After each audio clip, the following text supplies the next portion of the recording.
very warm good morning to all my students of class 6. I hope you are very fine at your house and doing your study regularly. Okay, good. In the meanwhile, we are going to learn a new chapter today. The name of the chapter is Black Beauty. It's the second chapter of the second unit. Okay, the name of the chapter is Black Beauty. This chapter is about a horse. Okay, before going deep into the chapter, into the story, let's look at the writer of the story, Anna Sewell. Anna Sewell was an English writer. She belonged to England. Anna Sewell's mother was also a very popular story writer. Once, Anna Sewell fell somewhere and broke her ankle, and she was permanently, her ankle was permanently dismantled. Her ankle was not working, so her life started with bed and her life ended with bed. Anna Sewell had no work because of injury. Anna Sewell had no work to do, so she started writing stories based on animals. She witnessed, she visualized, she noticed the atrocities, the cruelties that were, imposed on the animals. So, in each of her stories, she has mentioned how the animals are mistreated by the human beings. And in this story also, we are going to learn how a black horse is treated in a bad manner, in an ill manner by his by his master. It happens that the horse is sold to different people, different masters. So the first few masters of the the horse were very benevolent. They were very kind. They treated the horse with utmost care. They loved the horse. But the last master of the horse, which is mentioned in this book, the last master of the horse did not treat him properly, did not behave with him properly. So in this particular chapter, we are going to learn about a horse named Black Beauty. What happens to the Black Beauty? What kind of life she lives? What kind of experiences she has with nature, with other animals, with his previous master, with his next master, with his final master. So we are going to learn everything in this particular chapter. So keep the book before you. I am going to explain the meaning of each and every line of this chapter, and then finally we shall look into the moral of the story, what we actually learn from the story. So before starting, I just want to give you the glimpse of what exactly the story is all about, and about the person who has written this story. So it says that below is given a part of the most popular horse story. आप एक बहुत ही popular horse story के बारे में आगे पढ़ने जा रहे हैं इस chapter में. It was written by Anna Sewell. ये Anna Sewell के द्वारा लिखी गई थी. She was born in 1820 in England. Her mother was the writer of many children's books. बच्चों की books की writer थी Anna Sewell की माँ.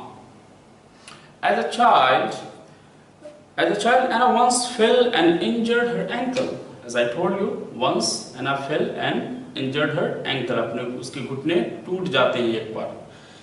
So she was disabled for the rest of her lives. So her life started with a bed, and life ended with a bed. She had no mobile kind of life. Mobile means she was incapable of moving. She was incapable of moving. She had to do everything with sitting on her bed only. Since she couldn't walk, she learned to drive a horse-drawn carriage, and regularly drove her father to walk. वो अपने पापा को, एना civil अपने father को कहाँ ले जाती थी? घुड़सवारी करके उन्हें ऑफिस ले जाती थी। She became aware of the cruel way in which many horses were treated. Anna Sewell को बाद में पता चल गया कि एनिमल्स के साथ बहुत ही हार्श ट्रीटमेंट होती है, बहुत ही बैड ट्रीटमेंट होती है। एनिमल्स के साथ human beings politely, kindly, lovingly behave नहीं करते हैं। So during the last years of her life, Anna was confined to her house as an invalid. Who is an invalid? A person who is of no use. A person who cannot walk, who cannot be productive is called an invalid person. बेकार इंसान। एना civil अपने आप को एक बेकार इंसान धीरे धीरे वो समझने लगती है, क्योंकि वो कोई काम नहीं कर पाती है just because of ankle injury. And then to draw attention to the welfare of horses, she wrote a book titled Black Beauty, the autobiography of a horse. This was the book written by Anna Sewell, Black Beauty. It was written by Anna Sewell, and it's an autobiography of a horse.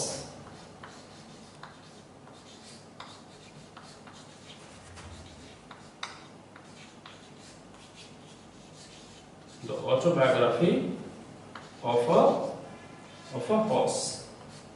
A horse की autobiography. What is autobiography? Autobiography is the life history of a person written by himself. एक इंसान के द्वारा अपनी जिंदगी के बारे में कुछ लिखना, ठीक है ना, ऑटोबायोग्राफी कहलाता है खुद के द्वारा लिखना। अगर मैं अपनी जिंदगी के बारे में किताब में लिखना चाहूँ और मैं खुद से लिखूँ, मेरे बदले कोई दूसरा ना लिखे, तो ऑटोबायोग्राफी होता है। ऑटो मीन्स होता है सेल्फ, खुद के द्वारा लिखी गई जो लाइफ स्टोरी होती है उसे कहते हैं ऑटोबायोग्राफी। जैसे एक ऑटोबायोग्राफी थी, एक हमारे यहाँ बहुत फेमस प्रेसिडेंट थे लेट APJ अब्दुल कलाम आज़ाद। उन्होंने अपनी एक ऑटोबायोग्राफी लिखी थी जिसका नाम था द विंग्स ऑफ फायर। उन्होंने अपनी ज़िंदगी के बारे में उस किताब में सब कुछ बताया है डिटेल में, और वो बुक कलाम साहब के द्वारा ही लिखी गई थी, किसी दूसरे के द्वारा नहीं लिखी गई। अगर कोई दूसरा इंसान किसी के बारे में बुक में लिखता है, उसकी ज़िंदगी के बारे में, उसे बायोग्राफी कहते हैं, बायोग्राफी। और खुद इंसान अपनी लाइफ के बारे में बुक में लिखे उसे कहते हैं ऑटोबायोग्राफी, ठीक है ना। तो यहाँ सोचने वाली बात है कि हॉर्स कैसे लिख सकता है, हॉर्स अपने बारे में बुक में कैसे लिख सकता है। तो एना civil was so close to the horse, to the animals, that she dedicated this book to a horse. उन्होंने हॉर्स का ही नाम दिया कि ये बुक मैंने नहीं लिखी, ये बुक हॉर्स ने खुद लिखी। इस स्टोरी में भी आप पढ़ेंगे कि हर जगह आई वर्ड यूज किया गया है। एक हॉर्स है जो अपने बारे में सारी के सारी डिटेल्स दे रहा है। एक हॉर्स है जो अपने बारे में सारी डिटेल्स दे रहा है, और वो डिटेल्स आई से बताई गई है, ठीक है ना।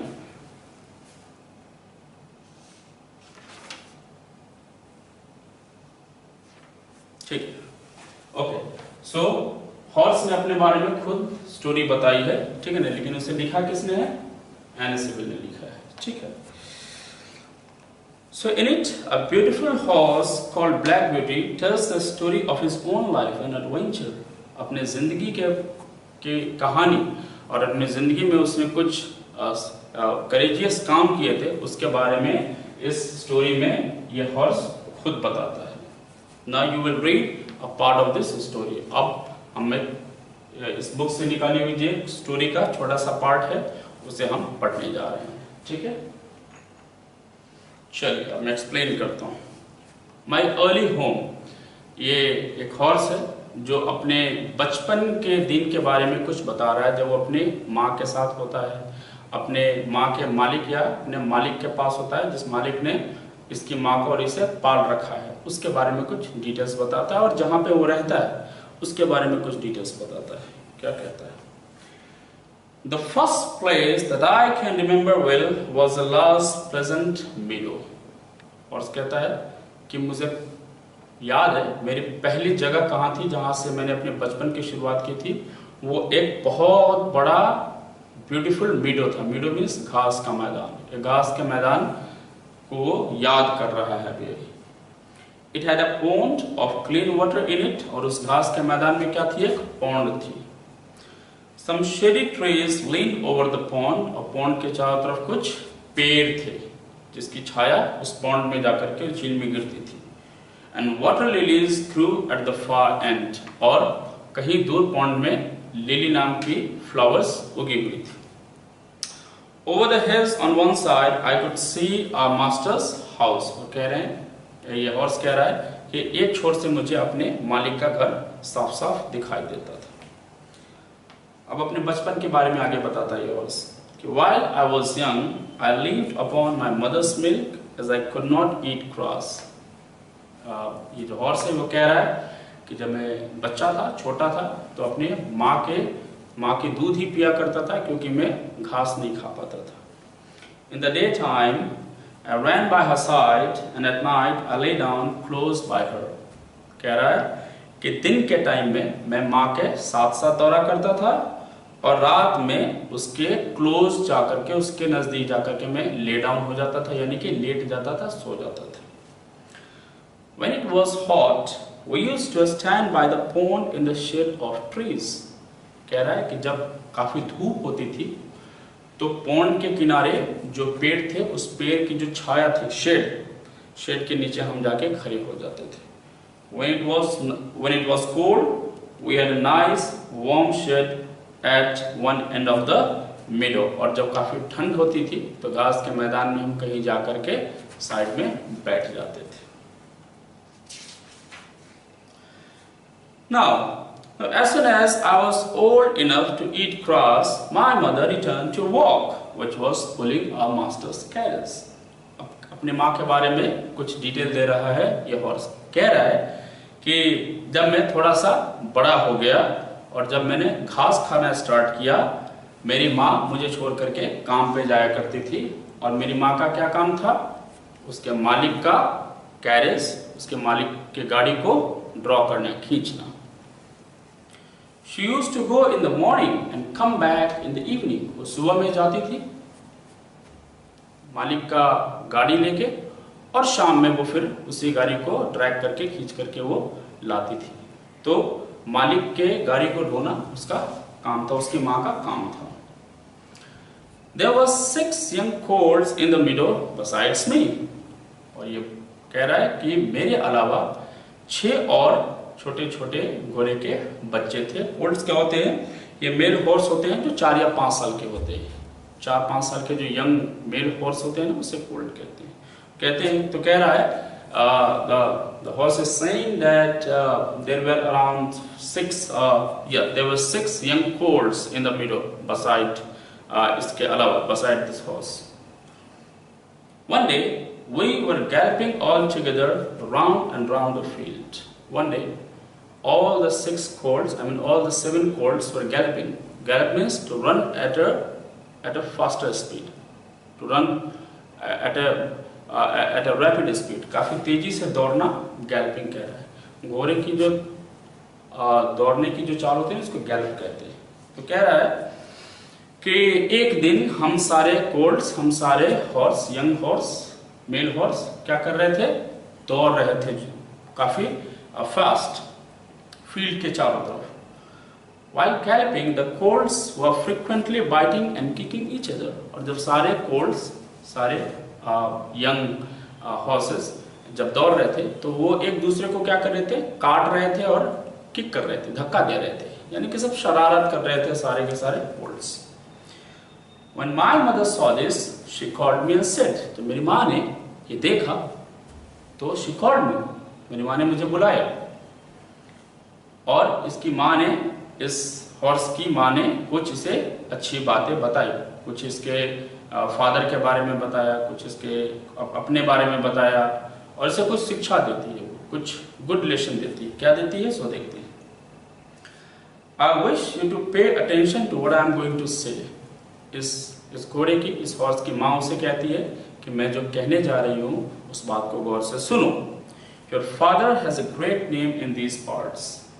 कह रही है कि तुम्हारे जो पापा थे, इस हॉर्स से कह रही है हॉर्स की माँ कि तुम्हारे जो पापा थे उनका इस एरिया में, इस इलाके में बहुत नाम था. Your grandfather was a famous race horse and your grandmother had a very sweet temper. कह रहे हैं, ये कह रही है माँ इसकी कि तुम्हारे जो ग्रैंडफादर थे वो बहुत ही रेस हॉर्स थे, फेमस घोड़े की जो रेसिंग होती है, हॉर्स रेसिंग होती है, उस हॉर्स रेसिंग में इस हॉर्स के ग्रैंडफादर हिस्सा लिया करते थे और हमेशा जीतते थे, बहुत फेमस थे। और इस हॉर्स की जो ग्रैंड मदर थी, दादी माँ थी, वो अच्छी टेम्पर की थी, अच्छे मिजाज की हॉर्स थी, किसी का दिल नहीं दुखाती थी, किसी को परेशान नहीं करती थी। And I think you have never seen me kick और बाइट। और कह रही है इसकी माँ हॉर्स से कह रही है कि तुमने कभी भी आज तक मुझे किसी को किक करते हुए, धक्का देते हुए या फिर बाइट करते हुए, किसी को काटते हुए नहीं देखा होगा। I hope you too will grow up gentle and good. तो इसकी माँ कहती है कि मैं आशा करती हूँ कि तुम भी अपने फादर, मदर, ग्रैंडफादर, ग्रैंडमदर के तरह ही बड़े होगे, उन्हीं की राहों पे आगे चलोगे, उन्हीं की तरह बनोगे। Never learn bad habits, bad ways. कभी गलत रास्ते मत चुनना अपनी जिंदगी में। Always to your walk with the spirit of goodwill. Goodwill मतलब अच्छी नीयत, अच्छी चाहत, अच्छी सोच। स्पिरिट मीन्स जोश। इसकी माँ कह रही है कि अच्छे चाहत के जोश के साथ, अच्छे विल के साथ, अच्छी इच्छा के साथ, अच्छे माइंडसेट के साथ अपनी लाइफ में आगे बढ़ना, कभी किसी का बुरा मत करना। नेवर बाइट और किक इवन इन प्ले। खेलते वक्त भी किसी को काटना नहीं और किसी को धक्का मत देना। These are not good manners. It's not a good idea to kick anyone or bite anyone because of your own enjoyment. खुद के enjoyment के लिए किसी को धक्का देना, किसी को काटना, these are not good manners. अच्छी बातें नहीं। ये ना मुझ में थी, ना मुझ में है, ना तुम्हारे फादर में थी, ना तुम्हारे ग्रैंडफादर में थी, ना तुम्हारे ग्रैंडमदर में थी। तो अपने फैमिली की जो एक सिविलाइजेशन है, एक सभ्यता है, उसको फॉलो करो और अपनी फैमिली के लोगों की तरह ही अपनी लाइफ को जियो। Lift your feet up well when you trot. Trot मतलब चलना, वॉक। कह रही है कि जब कभी भी तुम चलो तो अपने पाँव को पूरी तरीके से उठा करके चलो, ताकि तुम लड़खड़ा के कहीं गिर न जाओ। ठीक। I have never forgotten my mother's advice। अब हॉर्स या अब जो आई वर्ड यूज हो रहा है वो सब इस हॉर्स के लिए हो रहा है, जिसके बारे में इस चैप्टर में हम पढ़ रहे हैं, ब्लैक ब्यूटी के बारे में। I have never forgotten my mother's advice। तो हॉर्स कहता है कि मैंने अपनी माँ के एडवाइस को, माँ के द्वारा बताए गए सलाह को, दिए गए सलाह को मैंने जिंदगी में कभी भी अपने से दूर नहीं जाने दिया। मैंने हमेशा अपनी माँ की सलाह को फॉलो किया है। I know she was a wise old mare and our master loved her dearly। Mayor क्या होता है? हॉर्स का फेमिनिन जेंडर मेयर। तो हॉर्स कहता है कि मुझे पता है कि मेरी माँ जो थी बहुत अच्छी थी और हमारे जो मालिक थे जिन्होंने हमें पाल रखा था वो उन्हें डियरली लव करती थी, काफी प्यार से उसे रखते थे वो, हमारी माँ को और हमें। अब अपने मास्टर के बारे में, अपने मालिक के बारे में, तो अभी इसका मालिक है, उसके मालिक के बारे में ये हॉर्स कुछ डिटेल देता है। क्या है? Our master was a kind and gentle person। हमारा जो मालिक था वो किस किस्म का इंसान था? काइंड था और जेंटल, विनम्र किस्म का इंसान था, बहुत ही अच्छा इंसान था। Now he gave us good food and good lodging। Lodging means a place to live in। Lodging means रहने के लिए जगह। ठीक है। तो ये हॉर्स कहता है कि हमारे मालिक हमें अच्छे खाना देते थे, गुड फूड देते थे और एक प्रॉपर लॉजिंग देते थे जहाँ पे हम अपनी माँ के साथ रह सकें। Now he spoke to us as kindly as he did to his own children। बता रहा है हॉर्स कि हमारे मालिक जिन्होंने हमें पाल रखा था वो हमें उतना ही प्यार करते थे जितना वो अपने बच्चों से प्यार करते थे। So the master was also very much close to the animals। He loved the mare and her son, I mean the horse, and the master used to treat with them as dearly as he treated with his own children। अपने बच्चों के साथ जैसा व्यवहार करता था इस horse का मालिक, बिल्कुल वैसा ही इस हॉर्स के साथ भी बिहेव करता था। That means the master was a very good person। When my mother saw him at the gate, she would neigh with joy and trot up to him। और कहता है हॉर्स कि जब भी मेरी माँ मेरे मालिक को गेट पर देखती थी तो नी करने लगती। नी मतलब हिहियाना, जो हॉर्स की जो आवाज होती है ना, हिहियाना, उसे नी कहते हैं। तो जब कभी भी मेरी माँ देखती थी अपने मालिक को गेट पे, वो नी करते हुए आवाज निकालते हुए उस तक मालिक तक दौड़ के जाती थी। Master would pat and stroke her, और पैट मीन्स थपकी देना, प्यार से थपकी देना, ठीक है ना। आप कुछ अच्छा करते हो तो टीचर्स पेरेंट्स आपको आपके पैट करते हैं, वेरी गुड, शाबाश। तो जो मालिक था वो बहुत ही प्यार करता था इसकी माँ से, इस हॉर्स की माँ से और इससे। तो मालिक इसे पैट करता था, इसकी माँ को थपकी देता था और इसे स्ट्राइक करता, धीरे धीरे हल्का हल्का हिट करता था प्यार से। Well old pet, he would say, how is your little doggy, और मालिक पूछता था इस हॉर्स की माँ से कि तुम्हारा जो बेटा है डार्की, जो डार्क कलर का है, काले कलर का जो हॉर्स है, ठीक है ना, ब्लैक ब्यूटी डार्की, मालिक उसे डार्की नाम से बुलाता था, तो डार्की जो तुम्हारा बेटा वो कैसा है। Then he would give me a piece of bread which was very tasty, और हमारा मालिक हमें क्या देता था, मुझे ब्रेड देता, पीस ऑफ ब्रेड देता था जो बहुत ही टेस्टी होता था और मैं उसे खाया करता था। Sometimes he brought a big red carrot for my mother, और कभी कभी वो बहुत बड़ा कैरेट लेकर के, ठीक है ना, आया करता था। किसके लिए? मूली लेकर के आया था, लेके आता था किसके लिए? मेरी माँ के लिए। My mother's name was Duchess, इस ब्लैक ब्यूटी यानी कि डार्की की माँ का नाम था duchess, but he often called her pet, लेकिन मालिक उसकी माँ को किस नाम से बुलाता था? पेट नाम से बुलाता था। I was tall black, horse कहता है कि मेरा कलर कैसा था? ब्लैक था। So he called me darky, इसलिए मुझे वो डार्की नाम से बुलाता था। As I grew up, जैसे जैसे मैं बड़ा होता गया, my black coat became very fine, soft and bright. मेरे जो कोट कहने का मतलब स्किन, कोट मीन्स स्किन, चमड़ा। कह रहा है कि मेरा जो चमड़ा था वो ब्लैक चमड़ा और ब्राइट होता चला गया, शाइन करने लगा। When I was 4, my master broke me in. Break in मतलब होता है किसी को ट्रेन करना, किसी को डिसिप्लिन बनाना, किसी को पंक्चुअल बनाना। आप लोग को भी ब्रेक इन किया जाता है यहाँ पे, आप लोग को भी ट्रेन किया जाता है, इंटेलिजेंट बनाया जाता है, डिसिप्लिन बनाया जाता है आप लोगों को। तो ये इसी तरीके से ये हॉर्स भी कहता है कि जब मैं 4 साल का था तो मेरे मालिक ने मुझे ट्रेन किया। किस चीज में? दौड़ने में, घुड़सवारी में, गाड़ी को कैसे, कैरेज को कैसे ड्रॉ करते हैं, गाड़ी को कैसे खींचते हैं, ये सारी चीजें मुझे मेरे मालिक ने सिखाई। I felt very terrible when a thick piece of steel was pushed between my teeth and tongue and held fast by leather strap. और ये कहता है कि मुझे बहुत ही अजीब लगता था, भयंकर लगता था, मुझे बहुत बुरा लगता था जब मेरा मालिक मेरे दांतों के अंदर और गले से ज्वाइन करते हुआ पट्टा डालता था, जिसे लगाम कहा जाता था, जिसे लगाम को जोड़ा जाता है, जिसे कंट्रोल में रखा जाता है घोड़े को दौड़ाते वक्त, ठीक है ना। तो मेरे पट्टे गले में और मेरे टंग में एक स्टील डालता था वो, और उस स्टील से वो पट्टा बना करके उस स्टील से पट्टे को जोड़ के मेरे गर्दन में अटैच करके एक रस्सी बनाता था, जिसके लगाम वो अपने हाथ में रखता था। तो मुझे बहुत अजीब लगता था, मुझे बहुत बुरा लगता था।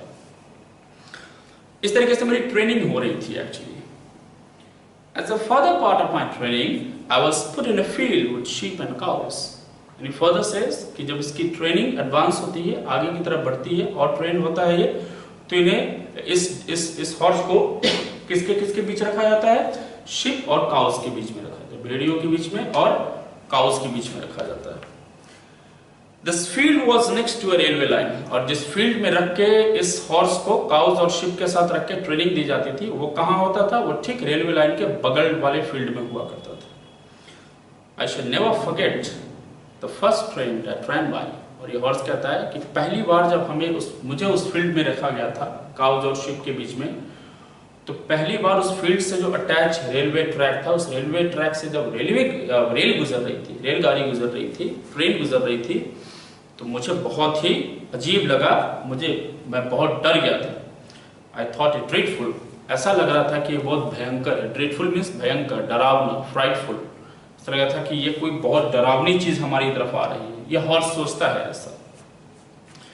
But the cows went on eating quietly, लेकिन वो देखता है कि इस हॉर्स को उस ट्रेन की आवाज से, रोरिंग से प्रॉब्लम हो रही है, डर लग रही है, लेकिन जो काउ है, जो वहां पे काउस, उस फील्ड में जो काउस है, उन्हें कोई प्रॉब्लम नहीं है, वो तो आसानी से घास खा रही थी। They didn't even raise their head as the frightful thing went roaring past. Cows ने अपना सर भी नहीं, जो गाय थी उन्होंने अपना सर भी नहीं उठाया, काउस ने अपने सर को, हेड को लिफ्ट भी नहीं किया, ये देखने के लिए कि कोई भयंकर सी चीज, डरावनी सी चीज उनकी तरफ आ रही है। Eventually means finally, I found that this terrible creature never came into the field or did me any harm. Finally इस हॉर्स को एहसास होता है ये जो टेरिबल क्रिएचर है जिसका नाम ट्रेन है, ये ट्रेन जो है, जो बहुत इतनी भयानक आवाज निकालता है, इतनी टेरिबल साउंड क्रिएट करता है जिससे डर लग जाता है, ये ट्रेन हमारे फील्ड में कभी नहीं आता है और कभी हमें हार्म नहीं करता है, कभी हमें नुकसान नहीं पहुंचाता है। फाइनली ये इस हॉर्स ने सीख लिया कि ट्रेन का हॉर्स से कोई लेना देना नहीं है, ट्रेन अपनी ट्रैक पे जाती है और हॉर्स और अदर एनिमल्स अपना काम आसानी से कर सकते हैं। हॉर्स को, अदर एनिमल्स को, लोगों को ट्रेन से डरने की जरूरत नहीं है, ये इसे आखिर में एहसास हो गया। Since then, I am as without fear at a railway station as in my own stable. What is a stable? A stable is the place where horses are kept. stable वो जगह होती है जहाँ पे horses को रखा जाता है। तो ये हॉर्स कहता है कि उस दिन के बाद से जब मुझे एहसास हुआ कि ट्रेन किसी एनिमल को हार्म नहीं करती है, किसी एनिमल को परेशान नहीं करती है, नुकसान नहीं पहुंचाती है, जब मैंने ये बात सीख ली, उसके बाद से मैं फील्ड में भी उतना ही कंफर्टेबल महसूस करता था जितना मैं अपने स्तबल में महसूस करता था। यानी कि मैं अपने घर में भी उतना ही फियरलेस था जितना मैं फील्ड में फियरलेस था, जिसके बगल से ट्रेन गुजरती थी। अब इस हॉर्स को अपने पुराने मालिक से नए मालिक के घर में जाना होता है। तो पुराना मालिक होता है, नए मालिक को ये हॉर्स बेच देता है। अब नए मालिक के बारे में, पुराने मालिक के बारे में तो पता चल गया कि was a very kind person, he used to give pieces of bread to the horse, he used to love dearly to the mother of the horse, और बहुत केयर करता था पुराना मालिक इस हॉर्स की माँ को, और इसे ये सब तो पुराने मालिक के बारे में इंफॉर्मेशन मिली। अब नए मालिक जिसको ये हॉर्स बेचा गया है उसके बारे में क्या इंफॉर्मेशन वो देखते हैं। When I was about 5, जब मैं 5 साल का था, I was sold to a man called Squire Gordon। जब मैं 5 साल का था तो मेरे पुराने मालिक ने मुझे किससे बेच दिया? एक गॉर्डन नाम के स्क्विड से बेच दिया। स्क्विड क्या होते हैं? जैसे हमारे यहाँ जमींदार होते हैं ना, ठीक है, जमींदार जिनके पास बहुत सारे जमीन होते हैं, ठीक है ना, गांव में उन्हें जमींदार कहा जाता है, ठीक। उसी तरीके से स्क्विड होते हैं जिनके पास बहुत ज्यादा जमीन होती है। तो एक वेल्दी इंसान को स्क्विड कहा जाता है। तो इस हॉर्स को पुराने मालिक ने एक जमींदार जिसका नाम गॉर्डन होता है, गॉर्डन से के हाथों बेच दिया जाता है। My new master was as kind as the first one। कहता है जब मेरा नया जो मालिक है वो बिल्कुल उतना ही काइंड था, उतना ही दयालु इंसान था जितना मेरा जितना मेरा पुराना वाला मालिक था। There was a discussion between him and his wife as to what I should be called।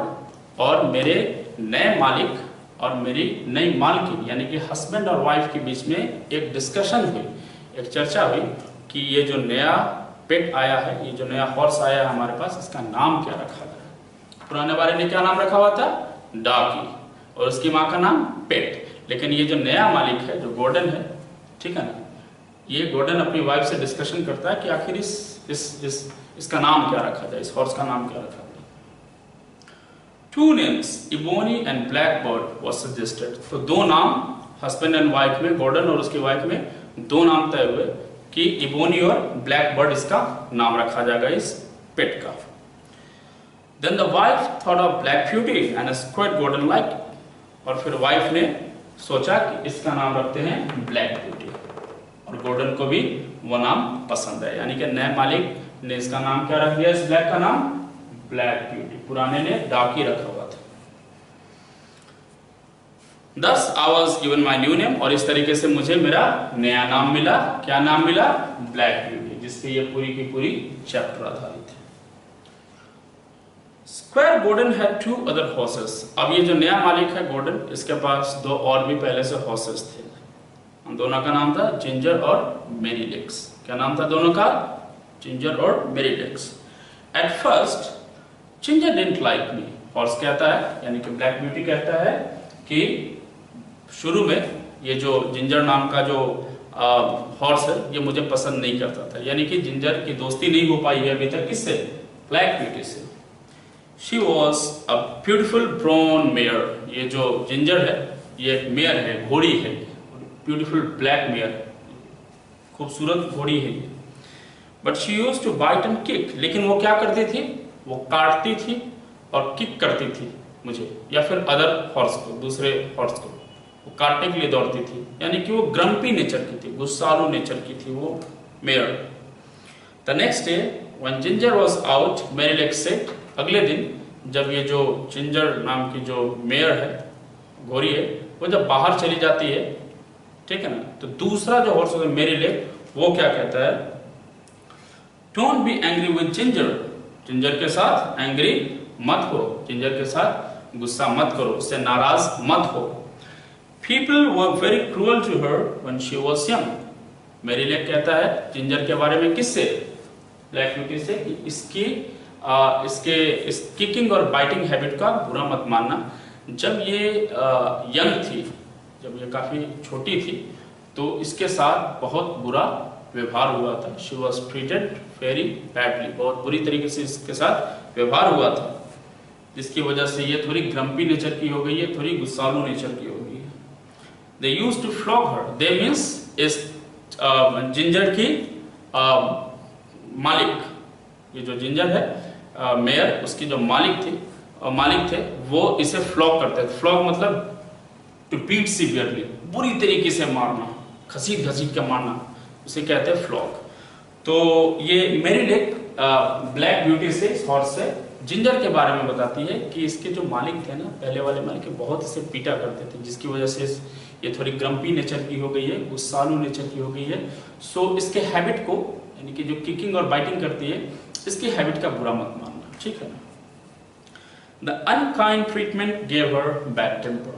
इसके साथ जो अनकाइंड ट्रीटमेंट हुआ है, बुरा व्यवहार हुआ है, इसकी वजह से इसका टेम्पर, इसका जो मिजाज है, ये थोड़ा गुस्सालू हो गया है, थोड़ा सा एंग्री रहती है। But she works hard and you will soon begin to like her. और साथ ही साथ कहता है मेरी लेग्स ब्लैक ब्यूटी से, जिंजर के बारे में, कि तुम इसे जल्दी ही पसंद करने लगोगे, और ये बहुत अच्छा जानवर है, ये बहुत अच्छी है, ये जो जिंजर है मेयर, ये बहुत अच्छी है और ये बहुत मेहनत करती है, धीरे धीरे तुम्हारी इससे दोस्ती हो जाएगी। एंड मेरी लेग्स वाज राइट, और मेरी लेग्स सही बोलती है। Soon Ginger and I become good friends. तो ब्लैक ब्यूटी कहता है कि जिंजर और ब्लैक ब्यूटी में काफी दोस्ती हो गई है। We used to pull our master's carriage together। और हॉर्स कहता है कि ये और जो जिंजर मेयर है, फीमेल हॉर्स है, ये दोनों मिलकर के साथ में अपने गोल्डन मालिक का तांगा, यानी कि कैरेज खींचते थे। One day my master harnessed me to his dog car to take him to town।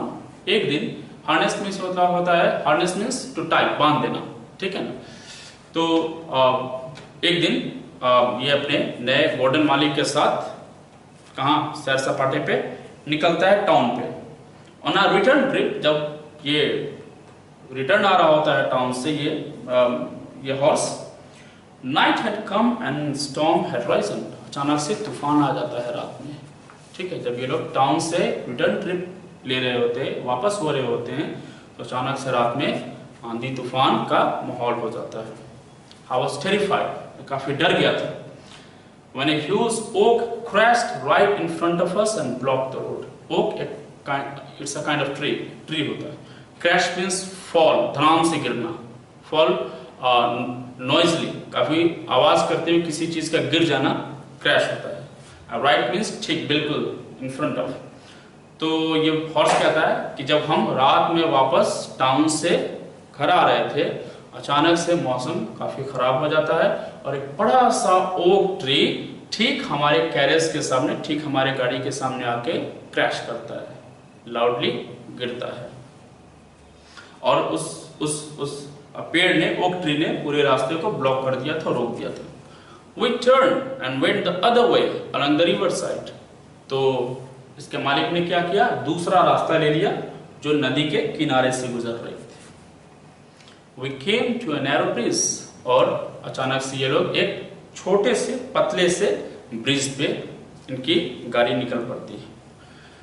But when my feet touched the bridge, I felt sure there was something wrong. इसको intuition कहते हैं। Intuition मतलब अंदर से आवाज आना। तो जैसे ब्रिज के तरफ हल्का हल्का ये लोग बढ़ रहे थे, यानी कि ये हॉर्स अपने मालिक के गाड़ी को खींचते हुए धीरे धीरे ब्रिज की तरफ बढ़ रहा था, अचानक से इसे कुछ अंदर से आवाज आती है, इंट्यूशन आती है कि कुछ तो गड़बड़ है इस ब्रिज के साथ। यानी कि उसे ये फील हो रहा था कि इस ब्रिज पे चलना, गाड़ी ले जाना, इट्स एक्सट्रीमली डेंजरस, बहुत खतरनाक हो सकता है। उसके मन में ऐसा ख्याल आता है इस हॉर्स के, किस हॉर्स के, ब्लैक ब्यूटी के हॉर्स, ब्लैक ब्यूटी के मन में। My master shouted to make me move. इसका जो मालिक होता है, ब्लैक ब्यूटी का जो मालिक यानी कि गोल्डन, वो काफी चिल्लाता है इस पे कि आगे बढ़ो, लेकिन ये गाड़ी को आगे खींच ही नहीं रहा था black beauty. He used his whip also. Whip means चाबुक, whip means चाबुक। उसने चाबुक भी यूज किए, उसने पीटा भी, मारा भी। किसे? ब्लैक ब्यूटी को। किसने? गोल्डन ने। क्यों? आगे बढ़ने के लिए। But neither words nor whip could make me move. लेकिन ना जोर जोर से मालिक का, ना जोर जोर से चिल्लाना, ना ही उसका मुझ पे चाबुक यूज करना किसी काम का रहा। वो उसके चाबुक की वजह से या फिर उसके आवाज की वजह से, उसके वर्ड्स की वजह से भी मैं आगे गाड़ी को नहीं खींच सका। Then a man came out yelling that the bridge had given in the middle. अचानक से अदर साइड से एक इंसान येल करते हुए, येल मतलब क्राई, शाउट, चिल्लाते हुए, दूसरे साइड से एक लड़का, एक आदमी चिल्लाते हुए आता है इसकी तरफ, इस ब्लैक ब्यूटी की तरफ, और कहता है कि पुल जो है, ब्रिज जो है, वो बीच में ही टूट गई है। तो ब्लैक ब्यूटी की जो इंट्यूशन थी, अंदर की जो आवाज थी, वो बिल्कुल करेक्ट थी, बिल्कुल सही थी, वो सही सोच रही थी, और वो सही सोच रहा था। और ये सही भी साबित हो गया कि एक आदमी आता है अदर साइड से और कहता है कि ये जो ब्रिज जिस पे आप जा रहे हैं गाड़ी लेके, ये ब्रिज आधे रास्ते में ही टूट गई है, जाने का फायदा नहीं है। I shall never forget my master's loving words of gratitude and the supper he gave me that night. तो जो गोल्डन है वो बहुत थैंकफुल होता है किसका? इस ब्लैक ब्यूटी हॉर्स का, कि इस ब्लैक ब्यूटी हॉर्स ने गोल्डन की लाइफ बचा ली। अपने अंदर के, अपने इंट्यूशन की आवाज सुन के, अपने इनर फीलिंग्स को, अपने इनर फीलिंग्स के दम पे उसने गोल्डन की लाइफ सेव कर ली, बचा ली। ये ऐसा उसको फील होता है। और उस रात उसने बहुत थैंक किया। Gratitude means a sense of thankfulness. काफी वो कृतज्ञ था, काफी वो आभारी था, इस गोल्डन ब्लैक ब्यूटी का काफी आभारी था, ऑब्लाइज था, थैंकफुल था कि तुमने आज मेरी जान बचा ली। और उस रात बढ़िया सा फूड दिया खाने के लिए, किसे? Black beauty. अब पुराने मालिक से गोल्डन के पास आता है ये ब्लैक ब्यूटी, ये हॉर्स डार्की से ब्लैक ब्यूटी बनता है। अब फिर इसकी बिकने की बारी है, अब ये फिर किसी दूसरे मालिक के पास जाता है। Then came a sad day. Our mistress was taken seriously ill and had to go away to God's home. तो एक दिन एक सैड डे आता है, कुछ बुरा होता है गोल्डन के, इसके मालिक के घर में। और गोल्डन की जो वाइफ है, जो इस घोड़े की मिस्ट्रेस है, मालकिन है, मास्टर का फेमिनिन मिस्ट्रेस, मालिक का मालकिन, तो जो मिस्ट्रेस है वो अचानक से बीमार पड़ जाती है और उसे कहाँ जाना होता है? भगवान के घर जाना होता है। Our happy days with her and our kind master was over. और बहुत ही रिग्रेटफुली, बहुत ही अफसोस के साथ इसे कहना पड़ रहा है, इस ब्लैक ब्यूटी को कहना पड़ रहा है कि हमारे इस मालिक गोल्डन और उनकी वाइफ के साथ जो हमारे गुड डेज थे, हैप्पी डेज थे, वो खत्म होने वाले थे। Ginger and I were sent to live with a friend of our master. Ginger और मुझे, यानी कि जिंजर नाम की जो वो मेयर थी, और इस ब्लैक ब्यूटी को कहाँ भेज दिया गया? इस गॉर्डन के एक दोस्त के यहाँ भेज दिया गया कि अब ये जिंजर और ब्लैक ब्यूटी गॉर्डन के एक दोस्त के यहाँ रहेंगे। It was a very sad moment for us when we were handed over to a new coachman. और ये कहता है ब्लैक ब्यूटी कि हमारे लिए बहुत ही सैड मोमेंट था। We were not very happy because we were shifted to a new place, we were handed over to a new coachman, to a new master. एक नए मालिक के पास फिर हमें जाना था और अपने पुराने मालिक से दूर होना था, जुदा होना था। A master came around to pat and speak to us for the last time. हमारा जो मालिक है गॉर्डन, वो हमारे पास आखिरी बार आता है, वो हमें पैट करता है, थपकी देता है और आखिरी बार वो हमसे मिलने को आता है। Now his voice sounded very sad, और गॉर्डन भी इन सारे हॉर्सेस से और मेयर से बहुत क्लोज हो चुका था। इस ब्लैक ब्यूटी ने तो गॉर्डन की लाइफ भी बचाई थी, तो इसके साथ एक बड़ा फ्रेंडली रिलेशन, एक अपनापन सा इसे महसूस होता था। अपने बच्चों की तरह उसे फील करता था गॉर्डन, हॉर्सेस को। तो उसके लिए भी बहुत सैड मोमेंट था कि इन दोनों हॉर्सेस को जाना पड़ रहा है कहाँ? इसके दोस्त की। I held my face close to him. That was all I could do to say goodbye. And then he was gone. आखिरी बार दोनों ये हॉर्स जो है अपने गॉर्डन के, अपने मालिक के चेहरे के, हॉर्स अपना चेहरा अपने मालिक के चेहरे के करीब ले जाता है, उसे फील करता है, उसके लव को फील करता है और फाइनली गुड बाय कहता है और फिर गॉर्डन चला जाता है और जिंजर और ब्लैक ब्यूटी गॉर्डन के दोस्त के यहाँ फिर चले जाते हैं। I have never seen him since. और तब से ब्लैक ब्यूटी कहता है कि तब से, जब से मैं गॉर्डन के दोस्त के यहाँ गया हूँ रहने के लिए, तब से मैं कभी भी गॉर्डन से नहीं मिल पाया हूँ। वो आखिरी बार हमारी मुलाकात थी। Now what happens finally? Unfortunately अब एक नए तीसरे मास्टर के पास जा रहा है ये ब्लैक ब्यूटी हॉर्स। ये कैसा है? ये बिल्कुल ऑपोजिट है अपने पुराने दो मालिक से। पुराने जो दो मालिक थे, ठीक है, गॉर्डन और उससे पहले वाले, both were very kind to the animals, both loved Black Beauty, both loved give proper food, took care of the horse. But this new master is very different from the previous two ones. Unfortunately, our new mistress was very different from Miss Quill Gordon's wife. कह रहा है, black Beauty कहता है कि हमारी जो नई मालकिन है वो गॉर्डन की जो वाइफ थी, जो मर गई है, जिसके मरने के बाद हमें यहाँ लाया गया है, गॉर्डन की वाइफ से बहुत ही अलग है, बहुत ही डिफरेंट है। वो बहुत काइंड थी, लविंग थी, केयरिंग थी। और ये जो नई जो मेरी मालकिन है जिसके यहाँ मैं आया हुआ है, वो बिल्कुल उस नेचर की नहीं है, बिल्कुल ऑपोजिट है। She was a very proud and thoughtless woman. वो बहुत ही घमंडी थी और थॉटलेस वुमन थी। थॉटलेस वुमन किसे कहते हैं? थॉटलेस इंसान उसे कहते हैं जो दूसरों की परवाह न करे। A person who does not care for the others, be it a person or an animal or birds or other creatures. दूसरों की जिसे परवाह ना हो उसे थॉटलेस इंसान कहते हैं। तो ये ब्लैक ब्यूटी कहता है ये जो मेरी नई जो मालकिन है ना, ये बिल्कुल घमंडी है और she has no care for us, हमारा वो बिल्कुल ख्याल नहीं रखती है। She made life quite hard for us. इस नई मिस्ट्रेस ने, नई मालकिन ने हमारी जिंदगी काफी हार्ड बना दी है, काफी टफ बना दी है। We often thought of the loving Squire Gordon and his gentle wife. और अक्सर ये ब्लैक ब्यूटी किसे याद करते रहता है अपने उदास भरे दिन में? अब गॉर्डन को और उसकी जो वाइफ जो मर गई है। I mean, how much they cared for our comfort and happiness. कितनी वो हमारी केयर करते थे, हमारे कंफर्ट के लिए। कंफर्ट मीन्स आराम, हमारे आराम के लिए और हमारी खुशी के लिए गॉर्डन और उसकी वाइफ कितना ध्यान रखती थी। She used to take care of us a lot. But this new mistress is not at all paying attention to our needs or comfort or desire anything. She has nothing to do with us. She always makes us work. वो हमसे हमेशा काम करवाती रहती है और हमारा ख्याल नहीं रखती है। But now all that seemed a sweet dream that had ended forever.